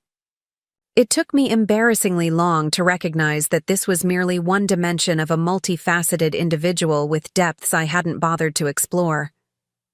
He paused, meeting my gaze across the room with uncharacteristic openness. When Mom revealed Meadowlark Botanicals to us, my first reaction wasn't pride or admiration. It was disbelief, followed by something uncomfortably close to resentment. I couldn't reconcile this accomplished entrepreneur with the mother I thought needed my protection. That failure of imagination was mine, not hers. His words captured precisely the journey our relationship had taken, from his well-intentioned but condescending concern to genuine respect. More importantly, they acknowledged his own growth alongside mine. Ren followed with reflections that touched on similar themes from her perspective. Mom never asked us to see her completely, she observed. She simply continued becoming more fully herself until the evidence was too overwhelming to ignore. That patient self-reclamation has taught me more about genuine strength than any conventional success story ever could. As the evening progressed, I found myself contemplating how thoroughly my life had transformed since that devastating afternoon when Roland announced his departure. What had initially felt like an ending had ultimately opened pathways to fulfillment I couldn't have imagined within the constraints of my former existence. The days following my birthday celebration brought a flurry of activity as the Foundation prepared for its most ambitious project yet, an international conference bringing together traditional healers, scientific researchers, and policy advocates, focused on preserving botanical knowledge. Scheduled for the following spring in Valmont Heights, the gathering would feature presentations in multiple languages, hands-on workshops led by Indigenous practitioners, and scientific panels exploring methodologies for ethical research collaboration. Planning such a complex event while maintaining our ongoing research initiatives stretched our team's capacity. I found myself working longer hours than I had in months, often staying at the office well into the evening reviewing presentation, proposals, and coordinating with international participants. The work was intellectually engaging but physically demanding, particularly given the extensive travel required to meet with potential presenters who couldn't be reached through conventional communication channels. On a particularly grueling day that had begun with pre-dawn video calls to Australia and would end with late-night discussions with Peruvian partners, I noticed Imara watching me with concern as I massaged my temples against a building headache. "You know," she observed carefully, "the Foundation has sufficient staff now to handle most of this coordination without your direct involvement in every detail." I smiled ruefully. "Old habits. I've never been particularly skilled at delegation." "It's not just about delegation," she countered. "It's about sustainable leadership. You've built Meadowlark on principles of ecological sustainability, systems that renew themselves rather than depleting their resources. Shouldn't your personal work patterns reflect the same philosophy?" Her gentle challenge echoed questions I'd been quietly asking myself. At 65, I remained vibrantly engaged with my work, but the physical limitations of aging were undeniable. Recovering from travel took longer, sustained concentration required more effort, and my energy reserves didn't replenish as quickly as they once had. Yet acknowledging these realities felt dangerously close to accepting the diminished capacity my children had once projected onto me. I had fought so hard against being sidelined due to age that I sometimes pushed beyond reasonable limits to prove my continued vitality. "I'm still perfectly capable of managing this workload," I replied, more defensively than I'd intended. Imara nodded. "Unquestionably, but capability isn't the relevant metric here. The question is whether constantly operating at maximum capacity serves your ultimate objectives. Ecological systems function optimally with breathing room, periods, of intensity balanced with restoration. Why would human systems be any different?" Her framing shifted my perspective. This wasn't about capability, but sustainability. Not just of my personal energy, but of the Foundation's work over the long term. If our mission truly mattered, then ensuring its continuation beyond my direct involvement was essential. That meant developing leadership capacity in others and creating organizational structures that didn't depend exclusively on my participation. This realization prompted me to initiate a series of changes in my work approach. I began more systematically mentoring promising team members, explicitly sharing not just tasks, but the decision-making processes behind them. I established clearer boundaries around my availability, designating specific days for focused research work without administrative interruptions. Most significantly, I began preparing Elena to eventually assume primary leadership of the Foundation, recognizing that her combination of scientific expertise and relationship skills with traditional communities made her the natural successor. These adjustments didn't diminish my engagement, but rather refined it, allowing me to focus more intentionally on aspects of our work where my specific contributions added greatest value. The distributed leadership model we developed ultimately strengthened the organization, creating resilience through diverse perspectives and complementary skills. As the conference date approached, our careful preparation was disrupted by unexpected news that threatened the entire project. The International Pharmaceutical Trade Association announced plans to lobby for regulatory changes that would severely restrict research on botanical compounds without formal pharmaceutical sponsorship. If implemented, these regulations would effectively prevent many of our community-based research partnerships from continuing. The timing wasn't coincidental. Our Foundation's work had begun generating significant attention from both scientific and public health communities, challenging conventional pharmaceutical monopolies on therapeutic development. Several major companies had attempted to acquire exclusive rights to formulations we'd documented, offering substantial payments to partner communities in exchange for proprietary access. When these offers were declined in favor of our open-source, community-controlled approach, industry leaders apparently decided on more aggressive tactics. Addressing this existential threat required pivoting resources away from conference planning toward urgent policy advocacy. Wren's legal expertise proved invaluable as we developed responses to the proposed regulations, identifying jurisdictional vulnerabilities and crafting counter-proposals that would protect traditional knowledge while maintaining scientific rigor. The situation became increasingly complex when media outlets began reporting on the controversy. As the Foundation's public face, I found myself thrust into an advocacy role I hadn't anticipated, giving interviews, testifying before regulatory committees, and mobilizing support from allied organizations. The spotlight brought both opportunities and challenges, including renewed attention to my personal journey from corporate wife to scientific entrepreneur. A profile in Valmont Heights' major newspaper described me as an unlikely revolutionary, a grandmother who disrupted pharmaceutical research paradigms through sheer determination. The characterization, while technically accurate, reduced decades of scientific training and methodical business development to a simplistic narrative of plucky elderhood triumphing against expectations.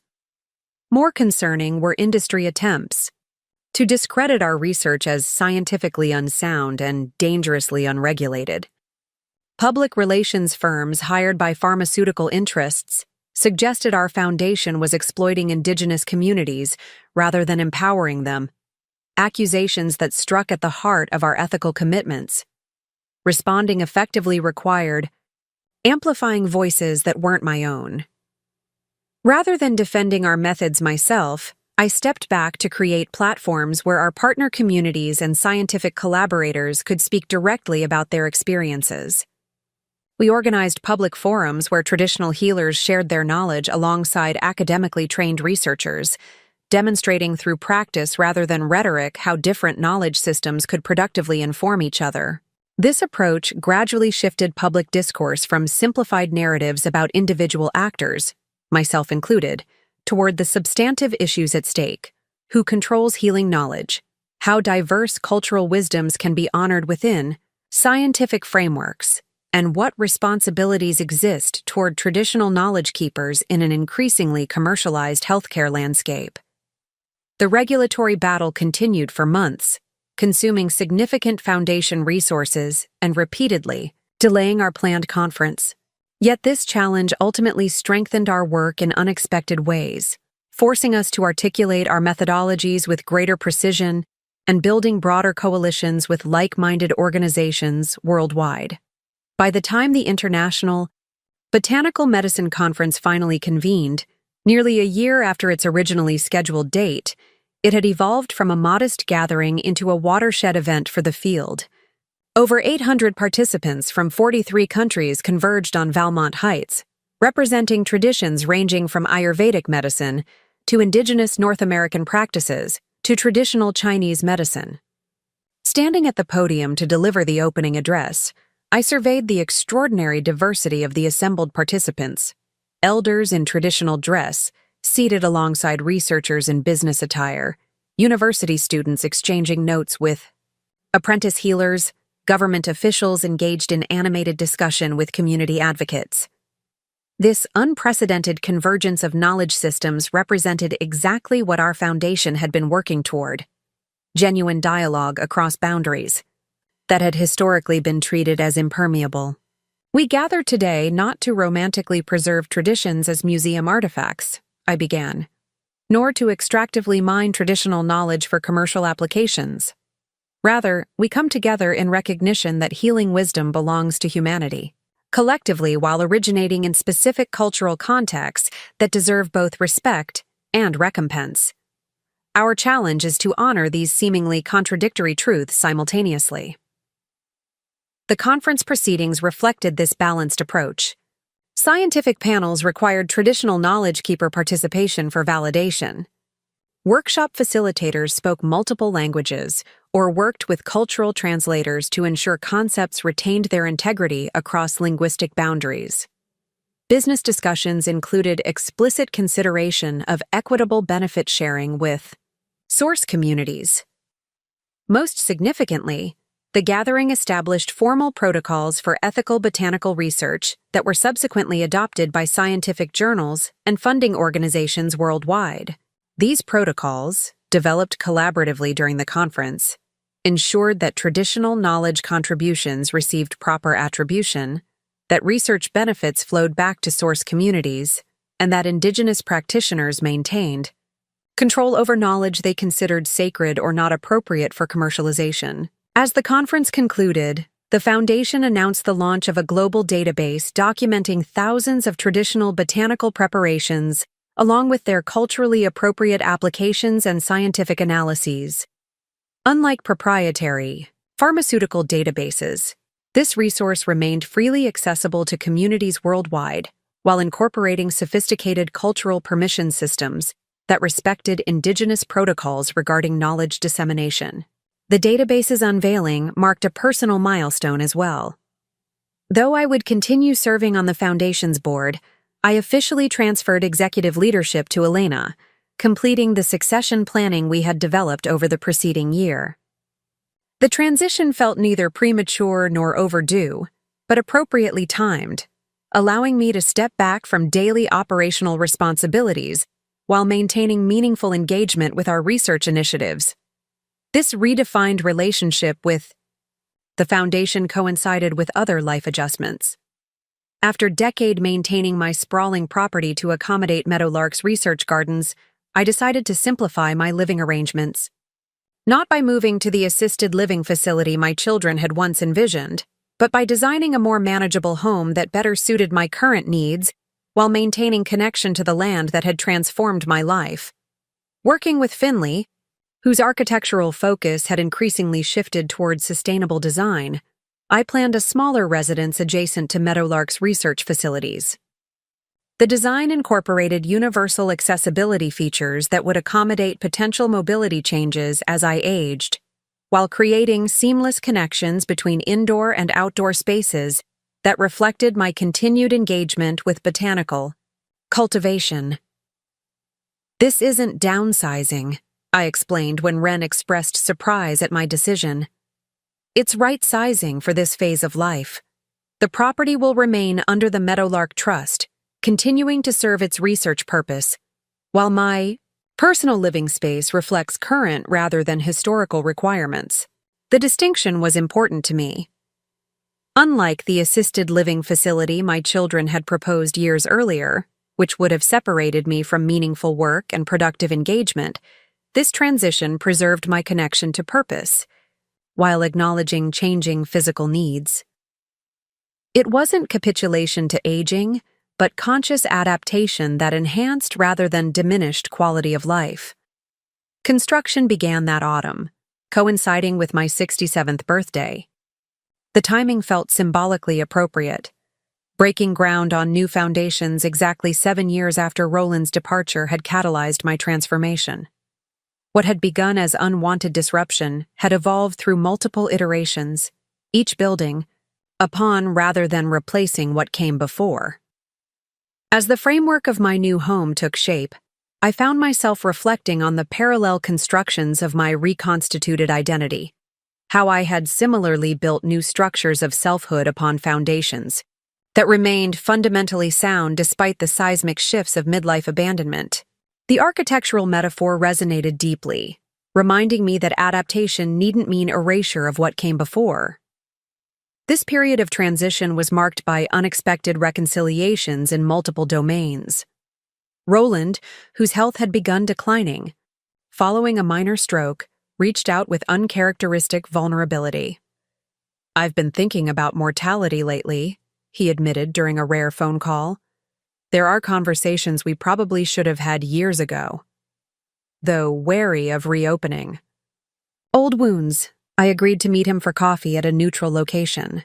The man who arrived appeared physically diminished compared to the commanding presence I remembered, slightly stooped, movements careful, voice softer. Yet there was also a gentleness present that had been largely absent during our marriage. "I've spent a lot of time reflecting on our years together," he began after initial pleasantries. "Not always comfortably. I'm beginning to recognize how thoroughly I failed to see you, not just your potential, but who you actually were beneath the roles I expected you to fulfill." The acknowledgement, delivered without expectation of absolution, seemed to cost him considerable effort. This wasn't the practiced charm Roland had wielded throughout our marriage, but something rawer and more authentic, a genuine reckoning with his limitations. "We were both products of our time and circumstances," I offered, neither absolving nor condemning. I participated in my own diminishment by accepting boundaries I should have questioned. He shook his head slightly. "That's generous of you, but not entirely accurate. I actively discouraged your growth whenever it threatened my sense of position. I'm not proud of that man looking back." We talked for nearly 2 hours, the most honest conversation we'd had in decades of knowing each other. There were no dramatic revelations or tearful reconciliations, just quiet acknowledgement of how we had each contributed to a relationship dynamic that ultimately served neither of us well. As we prepared to leave, Roland hesitated, then asked simply, "Are you happy, Nora, with how your life has unfolded?" The question deserved careful consideration rather than reflexive reassurance. "I'm fulfilled," I answered finally, which isn't quite the same as happy but is perhaps more sustainable. My work matters, my relationships have depth, and I recognize myself in the life I've created. That feels like enough. He nodded slowly. "More than enough. It's everything, really." We parted with the tacit understanding that while the past couldn't be undone, it could be regarded with greater compassion for ourselves and each other than we had previously allowed. This wasn't forgiveness exactly, but a mutual recognition that our shared history, for all its limitations, had shaped both of us in ways that ultimately led to necessary growth. Similar recalibrations occurred in other relationships. Miles, whose health had deteriorated more rapidly than mine despite being the younger sibling, moved into a cottage on Meadowlark's property where I could more easily support him through increasingly frequent medical treatments. Our childhood bond, always characterized by competitive affection, deepened into something more nurturing as our respective vulnerabilities became more apparent. Even my long-strained relationship with Allegra, Roland's second wife, found unexpected resolution. Following his stroke, she approached me hesitantly about his care needs. "The doctors recommend regular cognitive exercises," she explained, clearly uncomfortable seeking my assistance. "They mentioned that engaging with significant memories can help rebuild neural pathways. You share 4 decades of history I know nothing about." Her request, to help Roland reconnect with formative experiences I had witnessed, might once have felt intrusive or manipulative. Now it simply seemed like appropriate collaboration in support of someone we had both, in different ways, shared life with. This period of reconciliations extended to my professional identity as well. Valmont University invited me to design a cross-disciplinary course on integrative botanical medicine, allowing me to formally synthesize scientific training with the traditional knowledge approaches I'd been exploring through the foundation. Teaching introduced an unexpected source of fulfillment: the opportunity to shape emerging scientists' understanding before they became entrenched in conventional methodological frameworks. "You're uniquely qualified to bridge these domains," the department chair explained when extending the invitation. "Students need guides who can navigate between different knowledge systems without privileging one at the expense of others." This educational role grew organically, eventually expanding to include mentorship of graduate researchers and guest lectures at institutions worldwide. I found particular satisfaction in working with students from indigenous backgrounds who were pursuing scientific training while maintaining connection to their cultural healing traditions.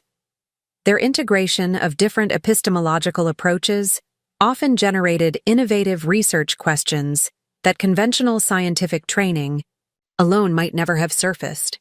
Throughout these transitions, Meadowlark Botanicals continued flourishing under new leadership. Imara assumed the CEO position, bringing fresh energy and technological sophistication while maintaining the ethical foundations we'd established. The employee ownership structure ensured that organizational values remained centered even as specific strategies evolved to address changing market conditions.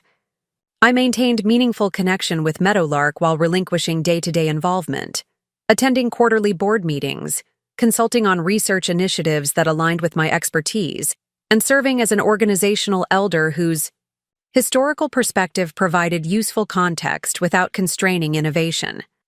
This balanced engagement satisfied my need for continued purpose while creating space for successive generations of leadership to emerge.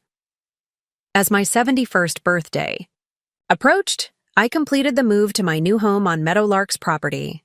The timing coincided with several significant milestones. The Foundation's international database had documented over 5,000 traditional botanical preparations. Meadowlark's product line had expanded into medical-grade applications being used in hospital settings worldwide, and perhaps most meaningfully, Wren had recently announced her decision to join the Foundation's legal team full-time. "Corporate law paid well," she explained when sharing her career shift. "But I've realized I want my work to create different kinds of value. Seeing what you've built here has changed my understanding of what success can look like." Her choice reflected perhaps the most meaningful legacy of my unexpected journey, demonstrating through lived example rather than explicit instruction that conventional metrics of achievement could be questioned and alternative paths created at any life stage. That Wren had absorbed this lesson in her 40s rather than her 60s represented intergenerational progress I found deeply satisfying. The housewarming gathering in my new home brought together the diverse strands of my reconstituted life: Meadowlark colleagues, Foundation researchers, academic collaborators, and family members all mingling in spaces designed for connection across differences.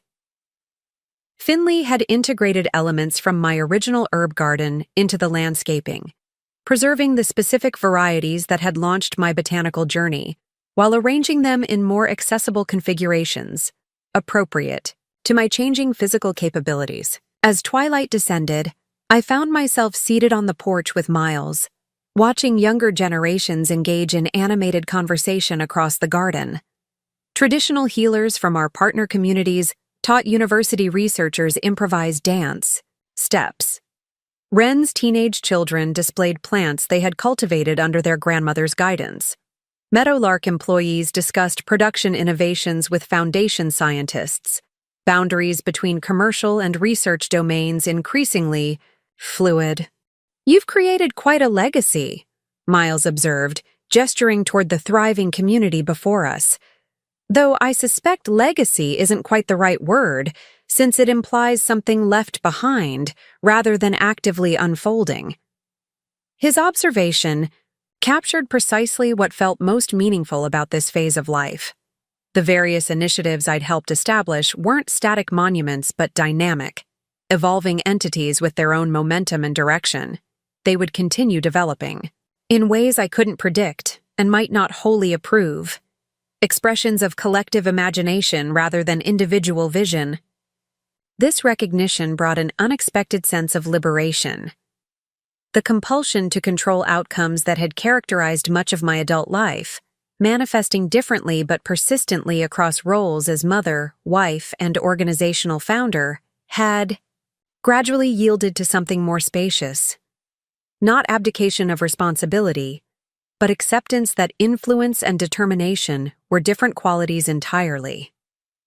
As darkness settled over the garden and conversation continued by lantern light, I reflected on the circuitous path that had led to this moment of contentment.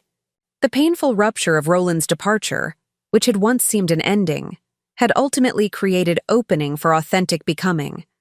The children's well-intentioned attempt to manage my aging, which had triggered my revelation about Meadowlark, had catalyzed deeper mutual recognition across generational boundaries. Even my relationship with my own aging had transformed, from resistance against others' limiting perceptions to conscious navigation of changing capabilities. I had learned that acknowledging certain limitations didn't mean surrendering to diminishment, but rather focusing energy more precisely toward contributions of greatest value. The vibrant community gathered around me represented fulfillment beyond anything I could have imagined during those early days of post-divorce disorientation. Not because of material success or professional recognition, though both had eventually manifested, but because of the fundamental reclamation of selfhood their existence represented. I had recovered not just capability, but congruence. External expression finally aligned with internal knowing that had too long remained unexpressed. As guests gradually departed and quiet descended, I surveyed my new home with deep satisfaction. Unlike the house Roland and I had shared, designed primarily to project status and accommodate entertainment, this space reflected authentic preferences and priorities. Natural materials, abundant light, seamless transitions between indoor and outdoor environments, practical workspaces for continued botanical experimentation. Most importantly, it represented a choice made from self-knowledge rather than external expectation, a physical manifestation of the internal liberation I had gradually, painstakingly achieved. The journey from that devastating afternoon when Roland announced his departure to this peaceful evening in a home of my own creation had not been linear or entirely intentional. Progress had come through messy iteration, painful realizations, and unexpected opportunities recognized and seized. Yet standing here 7 years later, I couldn't wish for any different path. Each difficulty had ultimately led toward greater authenticity. Each misguided attempt by others to define my capabilities had strengthened my resolve to determine them for myself. Each relationship reconfiguration had created space for more genuine connection. The million-dollar business that had so shocked my children when revealed was ultimately not the most significant outcome of my transformation. It was merely tangible evidence of a more profound internal shift, from acceptance of others' definitions to insistence on self-determination. From reflexive accommodation to conscious choice. From fragments of identity contingent on external roles to integrated selfhood capable of meaningful contribution regardless of circumstance. As I prepared for sleep in my new bedroom, windows, Open to night breezes carrying the scent of herbs from gardens I had planted, doors secure in a home I had envisioned, mind content with purpose I had defined. I recognized the journey was far from complete. There would be further adaptations required as my body continued changing. Additional reconciliations with past choices and relationships. New expressions of purpose appropriate to each life phase. But the foundation had been established. Not the business bearing that name, but the internal structure of self-knowledge, purpose, and authentic connection that would sustain whatever transitions lay ahead. My children's well-intentioned intervention years earlier had inadvertently revealed the true measure of capability, not independence from all limitation, but conscious engagement with life's inherent constraints and possibilities. Their concern that I couldn't care for myself had catalyzed the revelation that I had created far more than they realized. But the deeper truth, understood fully only now, was that the million-dollar business had never been the most valuable thing I'd built. The capacity to recognize my own worth independent of others' assessments, that was the true achievement, the genuine liberation, the lasting legacy worth passing forward. Up next, you've got 2 more standout stories right on your screen. If this one hit the mark, you won't want to pass these up. Just click and check them out.